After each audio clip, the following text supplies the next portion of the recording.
For decades, the blueprint for building wealth in Pakistan has been simple. Save up, buy a plot, and let the bricks and mortar protect you from inflation. But that blueprint is failing. When the cost of living surges year after year, your ability to put cash aside shrinks, while the price of property accelerates out of reach. This chart compares property prices to average savings. A standard physical property today demands 2 to 5 crore in upfront capital.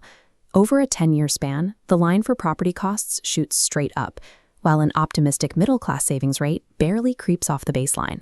That massive void right there is the impossibility gap. By the time you save enough for today's prices, the actual price tag has already moved another decade away. Sticking to the old path of saving for decades to buy a single physical deed simply does not work for the budget-conscious saver anymore. The math is broken. So what if you have 2 to 5 crore ready to deploy into an off-plan development? Handing that capital directly to a conventional development puts you in a highly vulnerable position. You are trusting a completely opaque system. Projects get abandoned, land is caught in legal disputes, and there is zero financial transparency about where your money actually goes. Across Pakistan, billions in capital sit entirely dead in empty, disputed plots because regulatory enforcement rarely protects the buyer when a developer defaults. This leaves investors stuck. You want the appreciation and rental yields of real estate, but you cannot afford to risk millions on an unverified developer. There is a corporate alternative to this problem. It is called a fractional real estate investment trust, or REIT, utilizing a property share model. To bypass the trust deficit and capital barriers of the open market, you have to trade the dream of a physical asset for a heavily regulated financial instrument. In a conventional property purchase, you write a check to the developer. From that moment, the developer has absolute black box control over your cash. This flowchart shows how a REIT fixes that vulnerability. On top, the conventional path goes straight from you to the developer's bank account. On the bottom, in a REIT structure, your capital goes directly to an independent third-party trustee, like the Central Depository Company. The trustee holds those funds tight. They will not release a single rupee until independent valuers physically verify the construction progress on the ground. When confirmed, the trustee pays the suppliers directly, buying the cement and steel themselves. The developer's discretionary accounts are completely bypassed.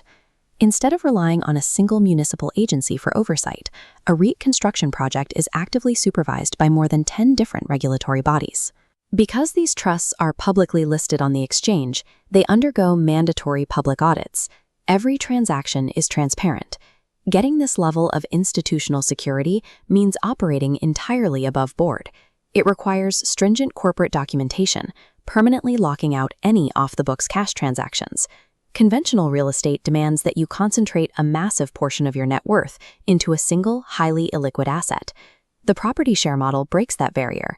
Instead of buying an entire apartment or commercial floor, you can purchase as little as 100 square feet, paying for it through manageable monthly installments. This allows a young professional saving just a few thousand rupees a month to directly benchmark their cash against the rate of real estate appreciation.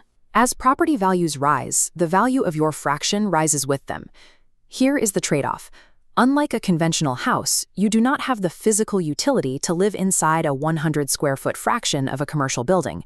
You surrender your autonomy. You cannot customize the space, you cannot paint the walls, and cannot immediately occupy the asset.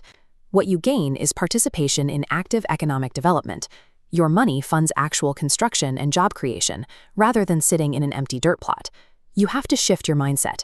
You must stop viewing real estate as a personal utility purchase and start treating it purely as a financial utility. Let's look at the financial reality of buying a physical residential home specifically to rent it out. Historically, residential rentals in Pakistan yield a tiny 2.5 to 3.5% annually. Plus, you take on the intense physical hassle of finding tenants, collecting rent, and fixing broken pipes. Now compare that to a premium commercial REIT space. Think of a specialized, high-traffic retail area designed for an anchor tenant, like a Spar supermarket. This matrix illustrates the difference. On the left, physical residential requires upwards of 5 crore in capital for a low yield and high hassle. On the right, fractional commercial requires low upfront capital, but projects a 6 to 10.5% net yield with zero hassle. That zero hassle metric means the REIT handles everything. They manage the corporate tenant, collect the rent, and distribute your dividends, taking a flat 2% management fee before passing the net yield to you. And if you face an emergency, extracting cash from a physical property deed is notoriously slow and difficult. You often have to sell at a steep discount to find a fast buyer. With a REIT, your exit options are built in. You can sell your shares on a secondary market to another investor, or utilize the developer's institutional buyback guarantee, which only carries a minor 5% penalty if you execute it early in the holding period. Fractional commercial REITs offer mathematically superior passive yields and much faster exits. You just have to be willing to surrender direct landlord control to a corporate entity. The real estate market in Pakistan is actively transitioning from speculative, undocumented plotting to documented, dividend-yielding assets. This quadrant chart helps map where you belong.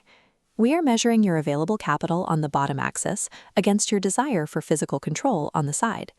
Look at the bottom left corner. Low capital and low need for physical control.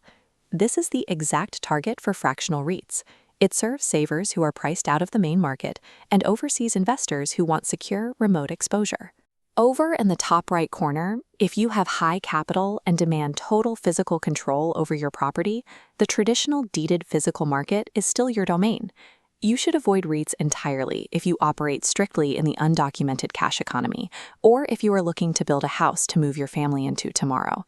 Today's modern investment vehicles take these massive, untouchable real estate assets and actively restructure them into highly accessible, secure pieces. If your goal is to build a documented, inflation-resistant financial portfolio over the next decade, fractional REITs render the old model of hoarding dead, risky plots obsolete.